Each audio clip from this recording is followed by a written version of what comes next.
At the just concluded African Union Summit in Addis Ababa, African leaders agreed to form an African court, arguing that the ICC is an imperialist court. While that argument has sparked a major debate among Africans, one British scholar agrees with the AU. Ashamwilu reports. The African leaders' resolve to abandon the International Criminal Court and form an African court may have elicited diverse opinions from Africans, but the AU's move has received a boost from an unlikely source. The claim to be truly international is not really based on the evidence. British author David Hoyle released his book titled Justice Denied, terming the ICC as a racist court. Within the founding statute of the International Criminal Court, the Rome Statute, agreed in 1998, 2 articles give the United Nations Security Council special prosecutorial rights. Now the irony is that 3 of the 5 permanent members of the UN Security Council, the United States, China and Russia, are not members of the ICC. But as David pokes holes into the International Criminal Court, Professor Atuoli Lukoye thinks that by signing the Rome Statute, African leaders made their bed and must lay on it. Same people who were in government and in opposition at the time and who supported the ICC are still around in government and in opposition. And these cases, when they were taken to the ICC, again, it was with full cooperation of the then government and opposition.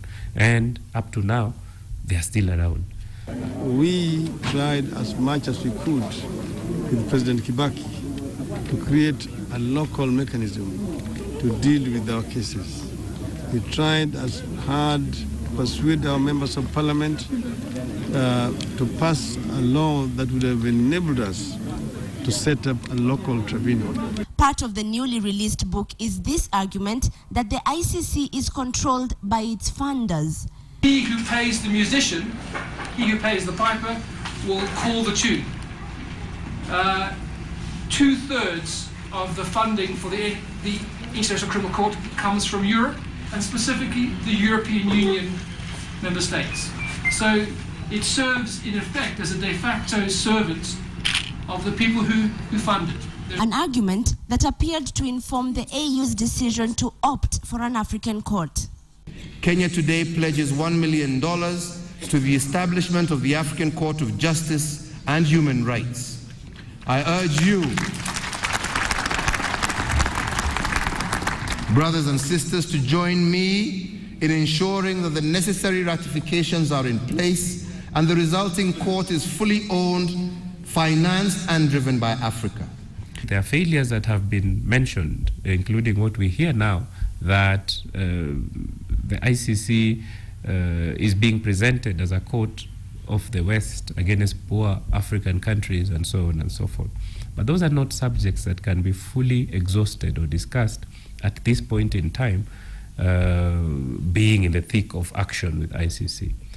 I don't think that it is really right to go and purport to be speaking on behalf of the people of Kenya without asking the people of Kenya. And while the president's lobbying for a more local court could not be divorced from the strategy to have William Ruto's case at the ICC dropped, could the opposition leader be warming up as a defense witness for Ruto? If I am asked to testify, I am willing and ready to testify on behalf of my party, the Orange Democratic Movement. But so far, I have not been requested. In response, Deputy President William Ruto sent a statement to the newsrooms saying that he welcomes Raila's offer to testify. Ruto, however, says that his conscience remains clear, adding that he believes that he will soon be vindicated as his legal team handles his case on issues of evidence. And as African leaders juggle between the fight for independence and the allegations of impunity, it still remains to be seen whether the AU will successfully advocate for the referral of the pending African cases back to the continent.